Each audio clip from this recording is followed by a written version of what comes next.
Hello friends, तो कैसे हैं आप लोग दोस्तों।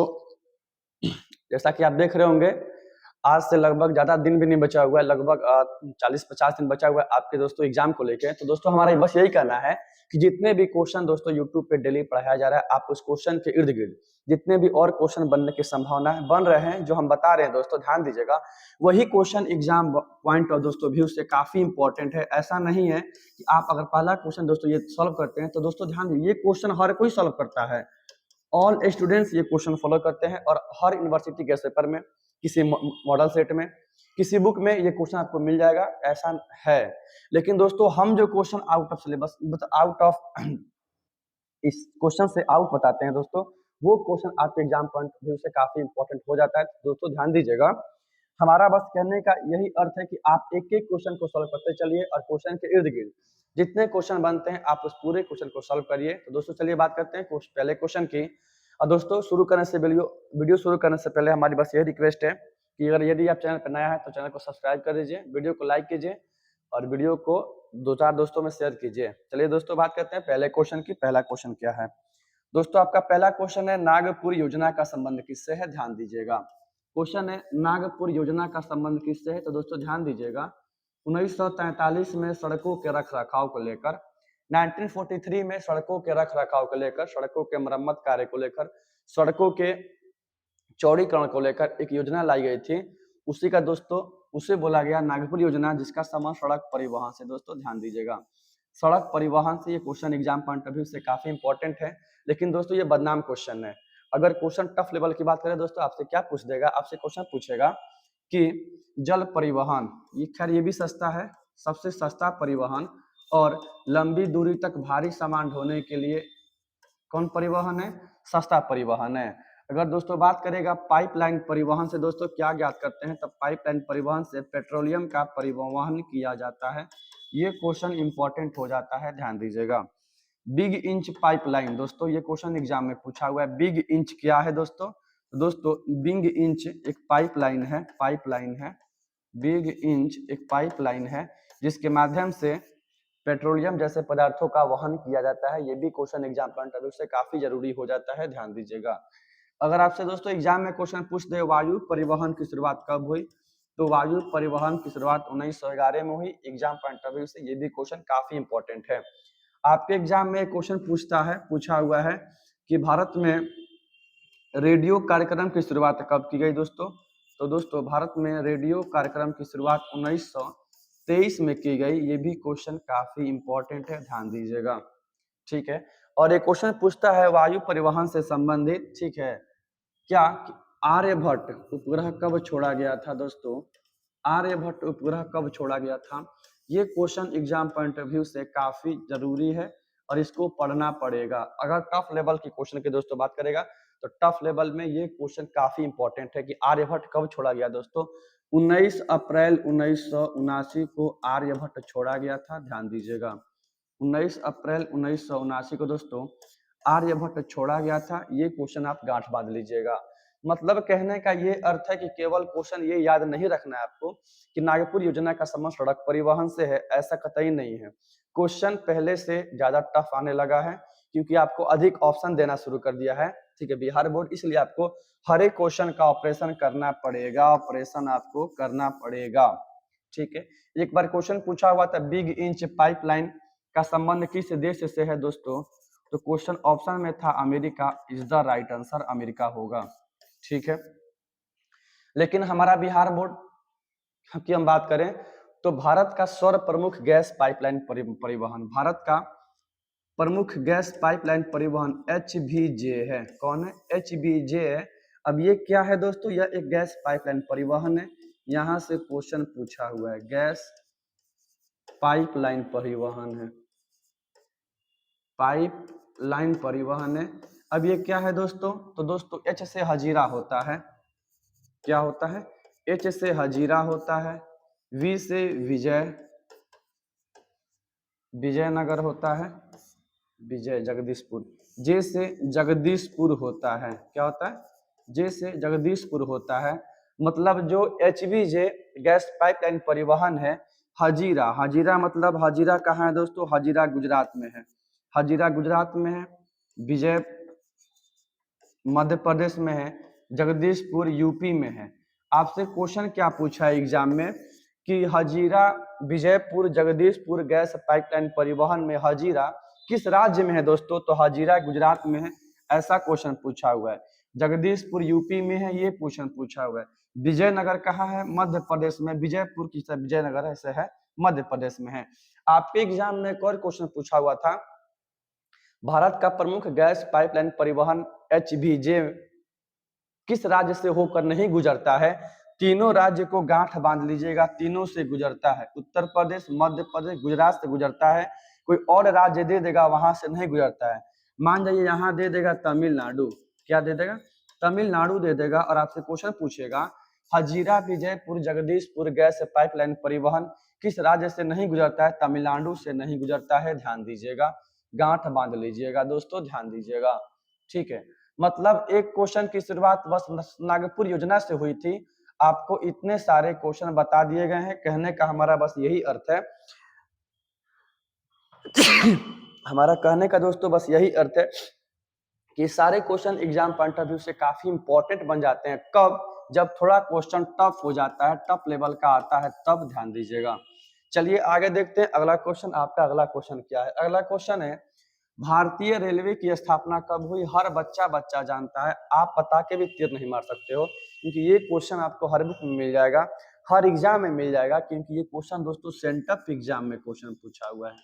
सेंटअप एग्जाम में क्वेश्चन पूछ दिया है। भारत में 16 अप्रैल 1853 को लॉर्ड डलहौजी के शासनकाल में मुंबई से थाड़े के बीच, कहां से? लॉर्ड डलहौजी के शासनकाल में मुंबई से थाड़े के बीच, मुंबई से थाड़े के बीच रेलगाड़ी की शुरुआत की गई थी, ध्यान दीजिएगा। इसलिए 16 अप्रैल को रेलवे दिवस के रूप में मनाते हैं। क्वेश्चन हिस्ट्री में काफी इंपॉर्टेंट हो जाता है ये सब लेकर। 1853 में हुआ था। लेकिन अगर आपके दोस्तों भूगोल की बात करें, भूगोल में एक और रेलवे के बारे में पूछता है आपसे एग्जाम में, कोंकण रेलवे के बारे में, कोंकण रेलवे के बारे में पूछता है दोस्तों, ध्यान दीजिएगा, कोंकण रेलवे के बारे में पूछता है और ये क्वेश्चन काफी इंपॉर्टेंट हो जाता है। अब ये दोस्तों क्वेश्चन क्यों इंपॉर्टेंट हो जाता है ज्यादा? क्योंकि कोंकण रेलवे के बारे में जब भी क्वेश्चन की बात करेगा दोस्तों, क्वेश्चन आपसे टफ लेवल की बात करेगा कि कोंकण रेलवे किस राज्य में फैला हुआ है, ध्यान दीजिएगा दोस्तों, ध्यान दीजिएगा। कोंकण रेलवे कहां से कहां तक फैला हुआ है दोस्तों? कोंकण रेलवे का विस्तार महाराष्ट्र के रोहा से लेकर, कोंकण रेलवे जिसकी कुल लंबाई 760 किलोमीटर है। ये क्वेश्चन काफी इंपॉर्टेंट है, क्योंकि ऑप्शन डी में, डी या बी में क्वेश्चन एग्जाम में पूछा हुआ था कोंकण रेलवे की कुल लंबाई कितनी है? 760 किलोमीटर है। यह रेलवे लाइन महाराष्ट्र के रोहा से शुरू होता है, गोवा से होते हुए कर्नाटक के मंगलोर तक, कहां तक? कर्नाटक के मंगलोर तक जाता है। और एक बार क्वेश्चन एग्जाम में पूछा हुआ था, मंगलोर कहाँ है दोस्तों? मंगलोर कर्नाटक में है, ध्यान दीजिएगा। ये सारे question exam point of view से काफी इंपॉर्टेंट है, लेकिन जो क्वेश्चन अभी ट्रेंडिंग में है 2 सालों से, वो क्वेश्चन क्या है कि क्वेश्चन ये है कोंकण रेलवे का विस्तार किस राज्य में नहीं है? कोंकण रेलवे का विस्तार इनमें से किस राज्य में नहीं है? ऑप्शन ए क्या देगा? कोंकण रेलवे का विस्तार किस राज्य में नहीं है? ऑप्शन ए में देगा महाराष्ट्र, ऑप्शन बी देगा गुजरात, ऑप्शन सी क्या देगा? कर्नाटक, ऑप्शन डी देगा गोवा। ध्यान दीजिएगा, आपसे ऐसे क्वेश्चन पूछेगा कोंकण रेलवे का विस्तार किस राज्य में नहीं है, तो दोस्तों ध्यान दीजिएगा, हमने अभी बताया एम से महाराष्ट्र, क्या होगा? महाराष्ट्र से शुरू हुआ है, ठीक है। गुजरात में बिल्कुल नहीं है इसका विस्तार, यहाँ है ही नहीं। कर्नाटक के मंगलोर तक बिल्कुल गया है, और जिस राज्य को फॉलो किया है वो राज्य आपका गोवा है। इनमें से किस राज्य में कोंकण रेलवे का विस्तार नहीं है? गुजरात में बिल्कुल नहीं है। ये ऐसा क्वेश्चन एग्जाम में पूछा हुआ था, एक बार और ध्यान से सुन लीजिएगा। कोंकण रेलवे का विस्तार महाराष्ट्र के रोहा से लगाकर कर्नाटक के मंगलोर तक है। महाराष्ट्र, गुजरात, गोवा, कर्नाटक 3 राज्य में है, गुजरात में नहीं है, ठीक है। कुल लंबाई 760 किलोमीटर है, ध्यान दीजिएगा। अगला क्वेश्चन देखते हैं। आपका अगला क्वेश्चन है, ध्यान दीजिए, अगला क्वेश्चन आपका यहाँ से। अब इतने सारे क्वेश्चन रेलवे के बारे में पूछ दिया। अगर आपसे क्वेश्चन ये पूछ दे, अगर क्वेश्चन ये पूछ दे वर्ल्ड लेवल के बारे में, वर्ल्ड पर क्वेश्चन पूछ दे, तो क्या पूछेगा कि विश्व में सबसे सघनतम रेलवे, विश्व में सबसे सघनतम रेलवे जाल किस देश में देखने को मिलता है दोस्तों? अमेरिका में देखने को मिलता है, ध्यान दीजिएगा। और सबसे अधिक वाहनों की संख्या भी अमेरिका में देखने को मिलता है, ध्यान दीजिएगा।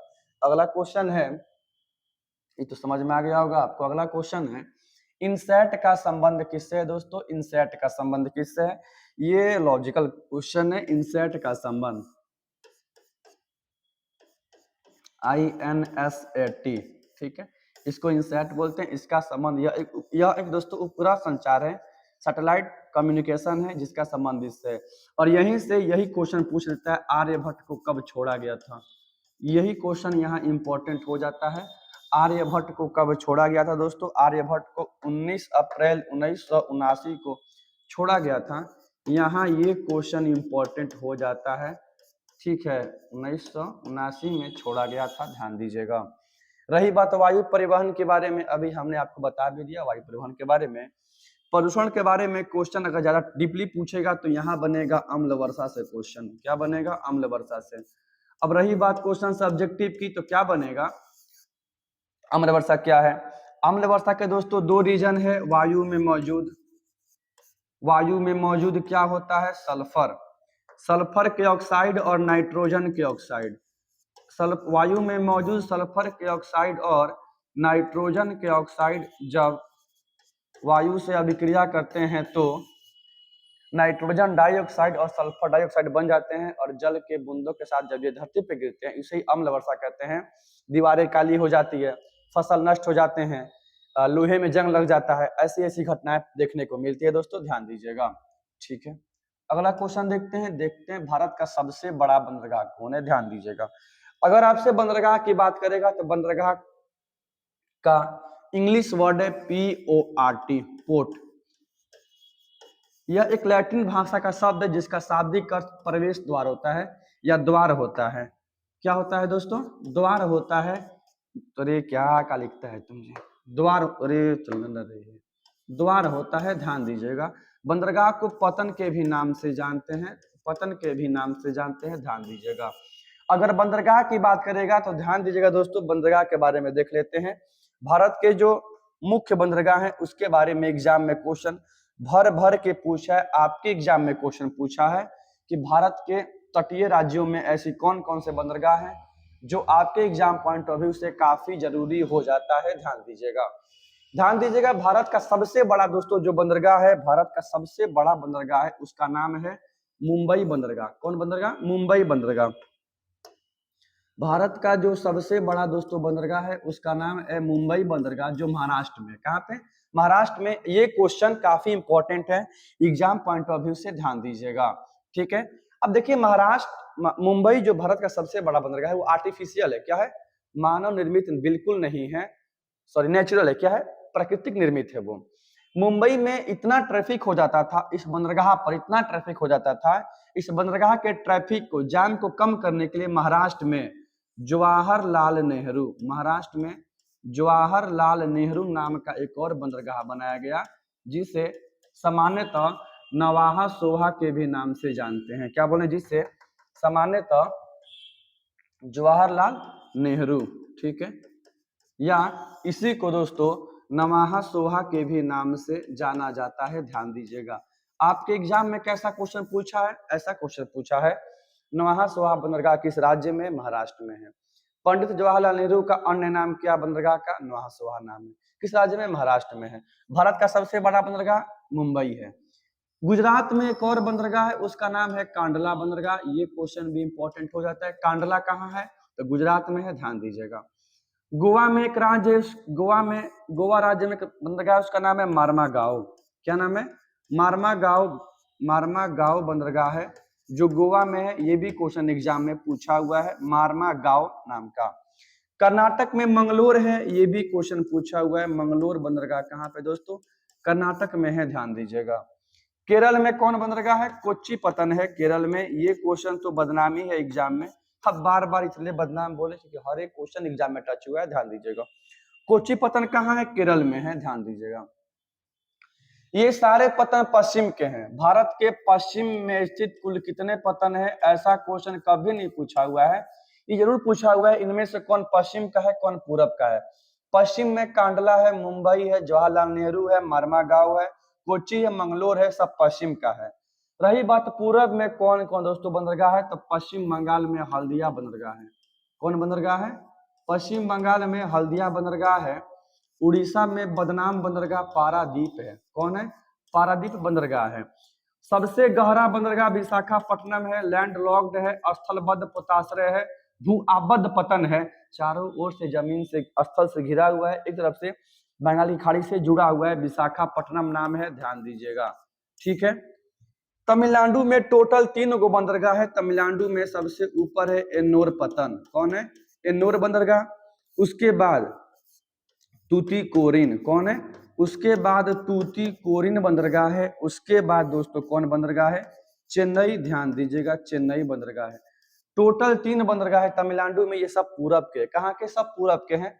अब इसको कैसे याद करना है वो आपके ऊपर डिपेंड करता है, आप कैसे पढ़ते हैं। अगर आपको इसको याद करना होगा, कुछ नहीं याद करना होगा, ऐसे इसको डिलीट कर देते हैं। सर दिखा देते हैं एक बार। आइए कांडला पढ़ते हैं। कांडला कहाँ है? गुजरात में है। मुंबई महाराष्ट्र में है। जवाहरलाल नेहरू महाराष्ट्र में, नोहा सोहा इसका एक और नाम है। मरमागांव गोवा में है। मंगलोर कर्नाटक में है, बदनाम क्वेश्चन है। कोच्चि केरल में है।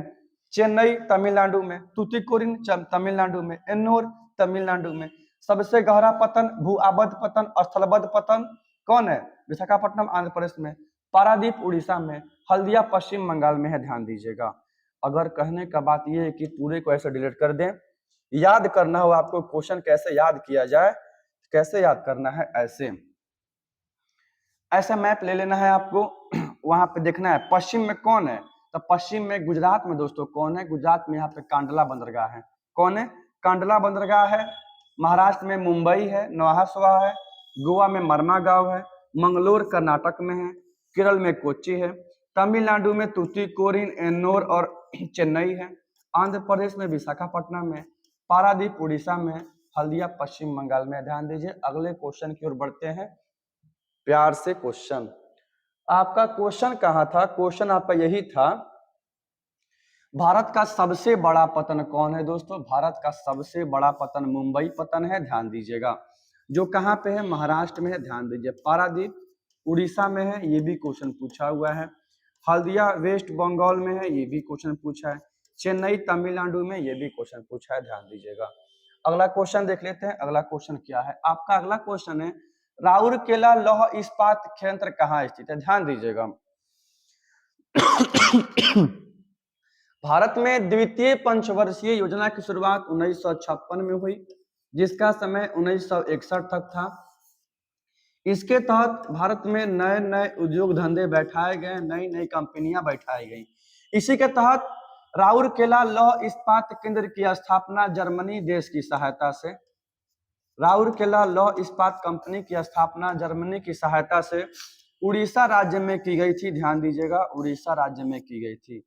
आपसे क्वेश्चन एग्जाम में पूछ दे क्या बोकारो कहाँ है, क्या बोल देगा एग्जाम में? क्या पूछ देगा आपसे क्वेश्चन कि बोकारो कहाँ है? बोकारो कहाँ है? झरिया कहाँ है? नोवा मुंडी कहाँ है? नोवा मुंडी कहाँ है? जमशेदपुर कहाँ है? जमशेदपुर कहाँ है? कोडरमा कहाँ है, जो अभ्रक के लिए प्रसिद्ध है? ठीक है। हजारीबाग कहाँ है? तो ये सब कहाँ पे है? झारखंड में। ऐसे एग्जाम में क्वेश्चन पूछा हुआ है। ठीक है। पश्चिम बंगाल में कहाँ से क्वेश्चन पूछा है? रानीगंज कहाँ पे है? क्वेश्चन पूछा है। रानीगंज पश्चिम बंगाल में है। आसनसोल पश्चिम बंगाल में है। दुर्गापुर पश्चिम बंगाल में है। प्रथम जूट मिल की स्थापना रिसरा में हुई थी, पश्चिम बंगाल में। इतने सारे question exam point of view से इंपॉर्टेंट हो जाता है, ध्यान दीजिएगा।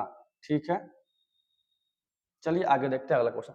आपसे एक बार क्वेश्चन एग्जाम में पूछा हुआ था, राउरकेला लौह इस्पात केंद्र की स्थापना किस देश के हेल्प से हुआ था? जर्मनी। ध्यान दीजिएगा, जर्मनी। अगला क्वेश्चन है, टाटा लौह इस्पात केंद्र की स्थापना, टाटा लौह इस्पात संयंत्र कहाँ स्थित है? तो ध्यान दीजिएगा, टाटा लौह इस्पात संयंत्र की स्थापना, Tata iron and steel company की स्थापना 1907 में जमशेद जी टाटा द्वारा 1907 में दोस्तों जमशेद जी टाटा द्वारा झारखंड के साकची नामक स्थान पे की गई थी। इसका पूरा नाम एग्जाम में पूछा हुआ है। टाटा टिस्को, टिस्को का पूरा नाम क्या है? TISCO, Tata iron and steel company इसका पूरा नाम है। 1907 में स्थापना हुआ था, ये भी पूछा हुआ है। झारखंड में साकची नामक स्थान पे हुआ था, ध्यान दीजिएगा। अब ये तीनों क्वेश्चन ऑप्शन सी के अलावा दोस्तों, ऑप्शन सी के अलावा यहाँ से क्वेश्चन एग्जाम में क्या बन चुका है, बनने की संभावना है, बना हुआ है। भिलाई कहाँ पे है दोस्तों? तो भिलाई छत्तीसगढ़ में है। कहाँ पे है? भिलाई छत्तीसगढ़ में है। बैलाडीला कहाँ पे है? तो दोस्तों बैलाडीला भी छत्तीसगढ़ में है। बैलाडीला किसके लिए प्रसिद्ध है? लोहा के लिए प्रसिद्ध है, ध्यान दीजिएगा। दुर्ग कहाँ है दोस्तों? दुर्ग छत्तीसगढ़ में, ये भी लोहा से संबंधित है, ध्यान दीजिएगा। भद्रावती और शिव समुद्रम, ये बदनाम क्वेश्चन है एग्जाम पॉइंट ऑफ व्यू से।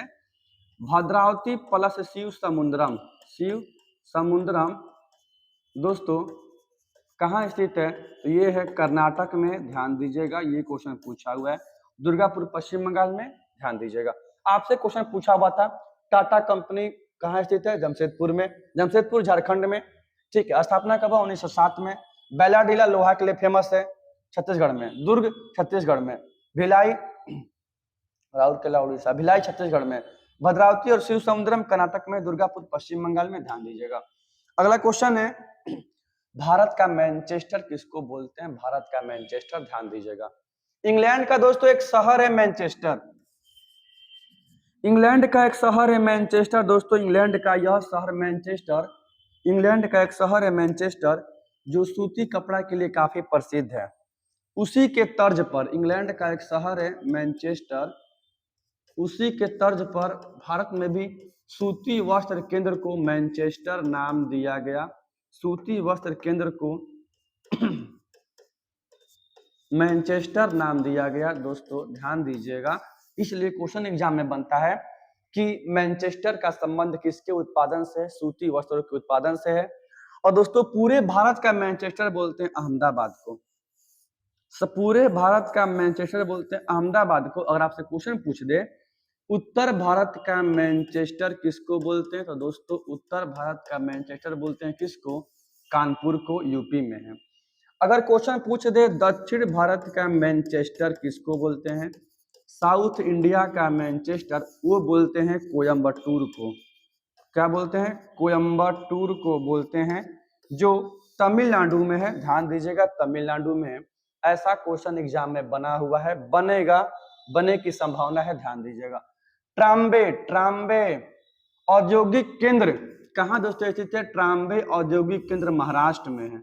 कहाँ पे? महाराष्ट्र में है। और ध्यान दीजिएगा भारत में परमाणु ऊर्जा के जनक भी पूछा हुआ है। परमाणु ऊर्जा के जनक किनको मानते हैं? तो होमी जहांगीर भाभा को माना जाता है।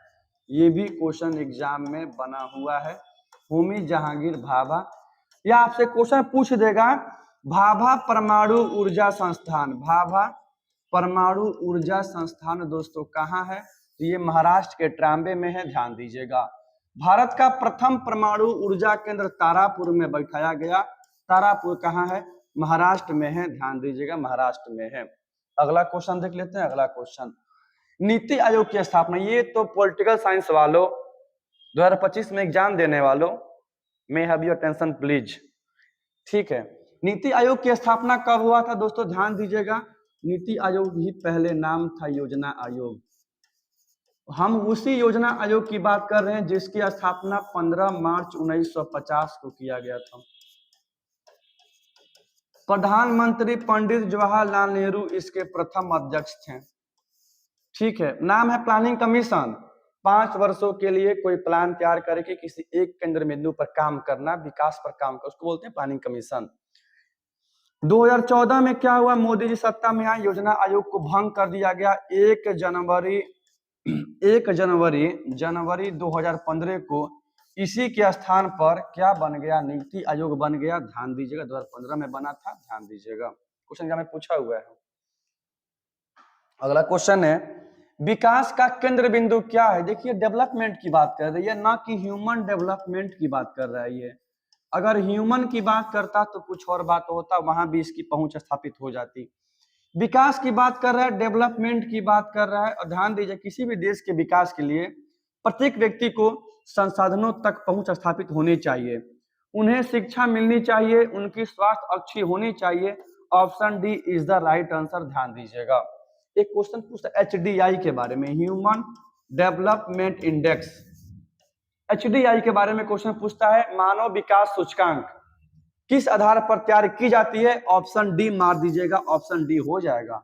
ह्यूमन डेवलपमेंट इंडेक्स मानव विकास की रिपोर्ट, मानव विकास सूचकांक की रिपोर्ट किस आधार पर तैयार की जाती है? इनमें से सभी के आधार पर तैयार की जाती है। और दोस्तों मानव विकास सूचकांक की रिपोर्ट को जारी करने का श्रेय यूएनडीपी नामक संस्था को दिया जाता है। बोले तो पूरा नाम क्या हो गया? United Nation Development Programme. Hindi में क्या बोलेगा? ऑप्शन ए में दिया हुआ था, इसका पूरा नाम है संयुक्त राष्ट्र विकास कार्यक्रम।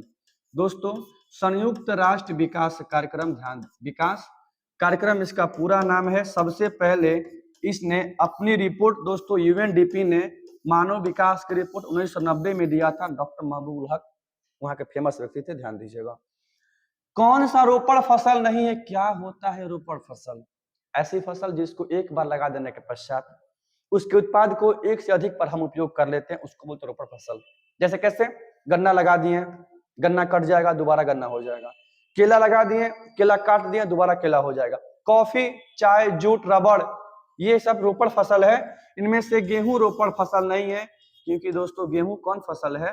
तो गेहूं रबी फसल है जो शीत ऋतु में बोई जाती है। शीत ऋतु में बोई जाती है, अक्टूबर से नवंबर के महीने में बोते हैं, मार्च अप्रैल में काट लेते हैं। बाकी कॉफी, कॉफी में कौन आगे है? कर्नाटक। गन्ना में यूपी। रबड़ में कौन राज्य आगे है? केरल। गेहूं में कौन आगे है? UP. Option C is right answer. ये आंसर नहीं होगा, रोपड़ फसल गेहूं बिल्कुल नहीं है। अगला क्वेश्चन है, प्राथमिक क्रियाकलाप से ह्यूमन कौन संबंधित है? प्राइमरी सेक्टर क्या होता है दोस्तों? क्या होता है? ऐसी क्रियाकलाप जिसमें मनुष्य, मानव प्रकृति के संसाधनों का प्रत्यक्ष रूप से उपयोग करता है, उसे ही बोलते हैं ह्यूमन प्राइमरी सेक्टर, प्राथमिक क्रियाकलाप। जैसे खनन करना, खनन, इसमें कृषि आ जाएगा, पशुपालन आ जाएगा, आखेट करना आ जाएगा, सब आ जाएगा, सब ए टू जेड आ जाएगा। प्राथमिक क्रियाकलाप में लगे हुए व्यक्ति को कौन सा कॉलर श्रेणी में रखा जाता है दोस्तों? लाल कॉलर। एग्जाम में क्वेश्चन पूछा हुआ है, लाल कॉलर में रखा जाता है। ये क्वेश्चन जरूरी है, आपसे एग्जाम में क्वेश्चन पूछा हुआ है। प्राथमिक क्रियाकलाप से जुड़ा हुआ लोग किस श्रेणी में आएगा? तो प्राथमिक क्रियाकलाप से जुड़ा हुआ लोग लाल कॉलर में आता है, रेड कॉलर में आता है। और तृतीय क्रियाकलाप से जुड़ा हुआ दोस्तों श्रमिक सफेद कॉलर में आता है, सफेद कॉलर। रही बात पंचम की, तो पंचम का संबंध है स्वर्ण कॉलर। ध्यान दीजिएगा। अगला क्वेश्चन है, किस देशों में लिंगानुपात सर्वाधिक है? हर बच्चे को पता होगा लिंगानुपात क्या होता है, सेक्स रेशियो, सबको पता है। पता क्या नहीं है कि भारत में लिंगानुपात कैसे मापते हैं? ये क्वेश्चन जरूरी है। आपसे ऑप्शन बी में एक बार ए में दिया हुआ था, उतना याद नहीं आता कभी कभी। भारत में लिंगानुपात मापा जाता, भारत में लिंगानुपात मापा जाता है, ऐसा क्वेश्चन पूछा हुआ था। कैसे? तो दोस्तों ध्यान दीजिएगा, भारत में सेक्स रेशियो, लिंग अनुपात कैसे मापा जाता है? प्रति 1000 पुरुषों पर महिलाओं की संख्या के अनुपात को ही लिंगानुपात कहा जाता है। भारत में ऐसी गणना की जाती है प्रति 1000 पुरुषों पर, न कि प्रति 1000 महिलाओं पर। यही अंतर है। हर देश का अलग अलग है, कोई देश मापता है प्रति 1000 महिलाओं पर, कोई देश 1000 पुरुषों पर। हमारा भारत प्रति 1000 पुरुषों पर महिलाओं की संख्या के अनुपात को लिंगानुपात के रूप में मापता है। और 2011 की जनगणना के अनुसार भारत का लिंगानुपात 943 था, मतलब 943 लड़कियों की संख्या थी और लड़कों की संख्या कितनी थी? 1000 पर, मतलब इतनी लड़कियां बची थी। बाकी क्या करेंगे, जो सोचो 943 की शादी 943 से हो गई, बचे लड़के कितने? क्योंकि हमें बेटा नहीं चाहिए, हमें बेटी नहीं बेटा चाहिए, बचे 57। ये क्या करेंगे? ये वो हवन करेंगे, हवन करेंगे, हवन करेंगे। ये जाके बस शादी में हवन करेंगे, हवन करेंगे, क्योंकि सबको बेटा चाहिए, बेटी नहीं चाहिए, फिर तो लिंगानुपात कम होगा ही होगा। ठीक है, लैटविया होगा, option D is the right answer, ध्यान दीजिएगा।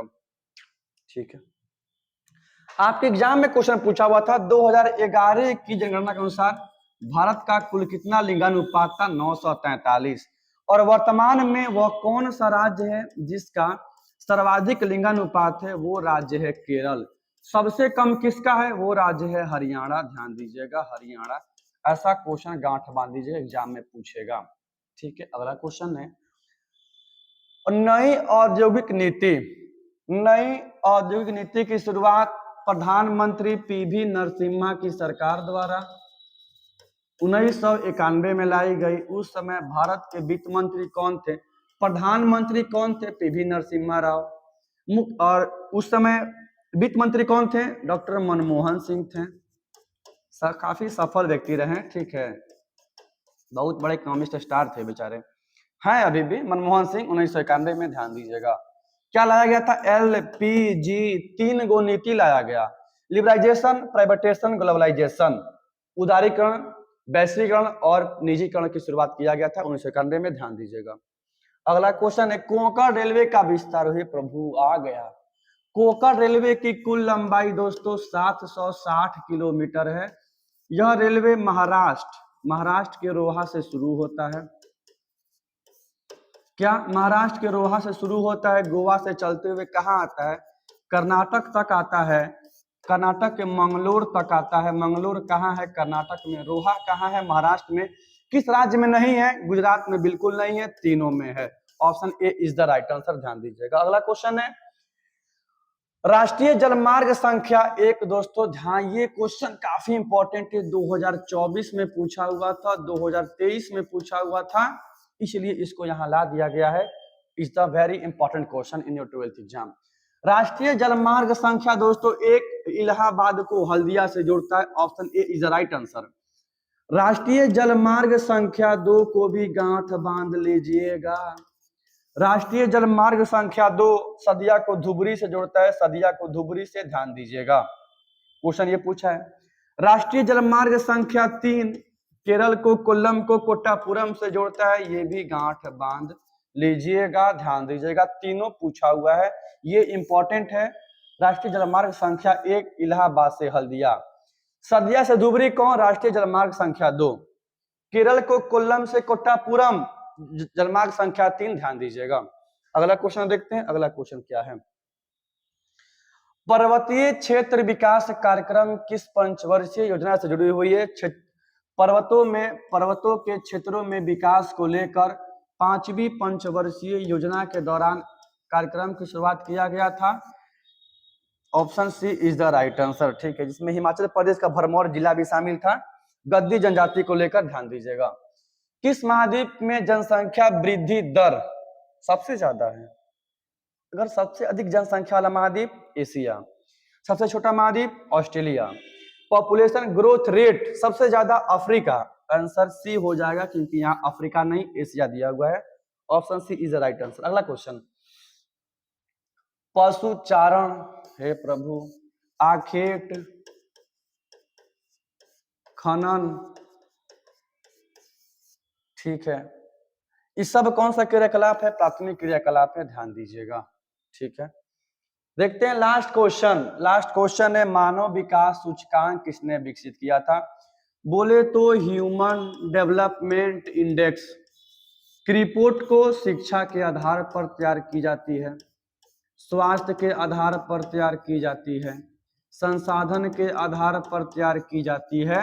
सबसे पहले 1990 में डॉक्टर महबूब उल हक ने इसको तैयार किया था, जारी किया था। इस रिपोर्ट को UNDP, United Nation Development Programme नामक संस्था ने जारी किया था, ध्यान दीजिएगा। मानव विकास सूचकांक की दोस्तों बात करें तो मानव विकास क्या है? तो मानव विकास मनुष्य के गुणों में धनात्मक परिवर्तन से बताता है। कहता है यदि हम किसी मनुष्य के गुणों में धनात्मक परिवर्तन हो जाते हैं, पॉजिटिव अर्थ में होते हैं, तो ये हमारा मानव विकास है। ठीक है, मानव विकास सूचकांक में जिस राज्य को सबसे पहला स्थान प्राप्त राज्य कौन है? केरल। सबसे कम कौन है? छत्तीसगढ़। ध्यान दीजिएगा, सबसे कम छत्तीसगढ़ है, ये ध्यान दीजिएगा। मानव विकास के कुल 4 उपागम हैं, ठीक है, 4 गो उपागम है और 4 गो इसका स्तंभ भी है। ये भी क्वेश्चन गांठ बांध लीजिएगा, एग्जाम में क्वेश्चन पूछा हुआ है। हमारा बस यही करने का आपसे आग्रह है जाते समय कि वीडियो अच्छा लगे वीडियो को लाइक कीजिएगा, दोस्तों में शेयर कीजिएगा, ताकि कुछ गरीब का भला हो जाए। जय हिंद, जय भारत।